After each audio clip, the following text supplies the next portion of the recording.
Chères Iraniennes, chers Iraniens, vous n'êtes pas sans savoir que nous subissons actuellement, en France, mais aussi en Europe, une sérieuse crise énergétique et économique qui n'épargne personne, à commencer par les collectivités locales. Cette crise possède deux versants différents, mais qui se rejoignent et se conjuguent. Nous avons tout d'abord une importante inflation qui risque de dépasser les 2 chiffres l'année prochaine et qui est la conséquence indirecte de la crise sanitaire.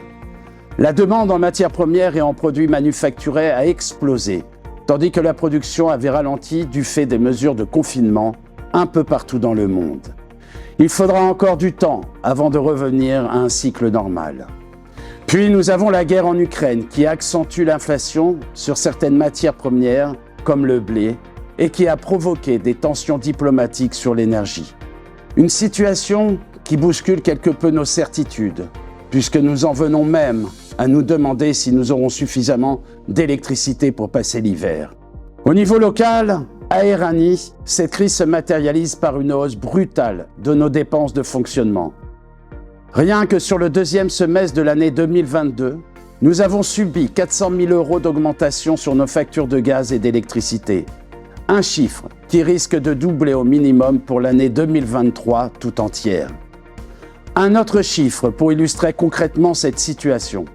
Le budget énergétique de l'agglomération de Cergy-Pontoise est estimé à 12 millions d'euros pour 2023, contre environ 6 millions cette année. Car je le rappelle, les collectivités n'ont le droit à aucun bouclier tarifaire, contrairement aux particuliers. Nous, élus locaux, travaillons de concert pour faire pression auprès de l'État afin d'y remédier. Un dernier exemple enfin. Notre contrat de restauration scolaire s'achève au 31 décembre de cette année et nous sommes en train de le renouveler par l'intermédiaire d'un appel d'offres.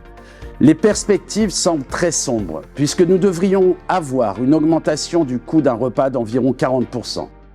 Toutes ces hausses ne sont malheureusement pas couvertes pour l'instant par des recettes supplémentaires ou des dispositifs de compensation.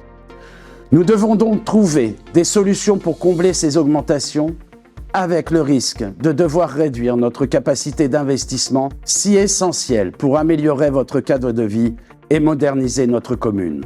Des mesures ont déjà été prises pour réduire nos consommations énergétiques et trouver des économies substantielles dans une logique de sobriété.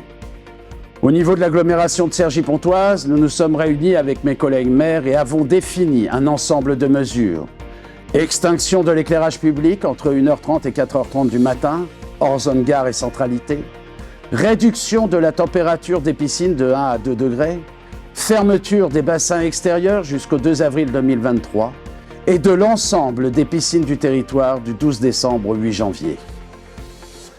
De notre côté, la ville a également pris plusieurs mesures.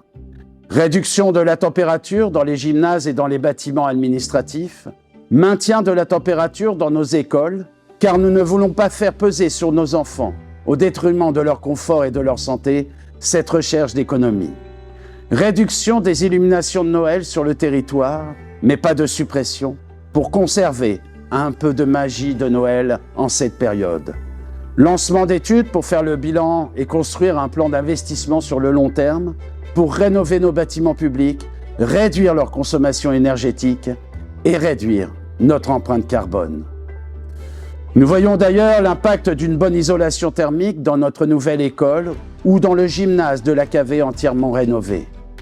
Nous optimisons nos dépenses courantes et cherchons également les pistes d'économie possibles, mais qui ne se feront pas au détriment de l'intérêt des Iraniens. Toutes ces décisions n'ont qu'un seul objectif, conserver l'entièreté, la pérennité et la qualité de nos services publics, tout en poursuivant notre engagement de ne pas augmenter la part communale de l'impôt foncier.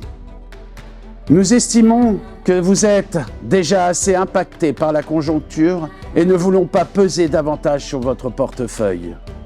Nous allons également maintenir l'enveloppe de subventions allouée aux associations iraniennes, car le tissu associatif est plus que jamais garant du lien social et de la cohésion de notre société. Il faut toutefois bien avoir conscience que la situation est aussi difficile qu'inédite. Pour la première fois depuis 1945, la question de la fermeture ou de la réduction de certains services publics se pose un peu partout en France, faute d'avoir les moyens de les financer.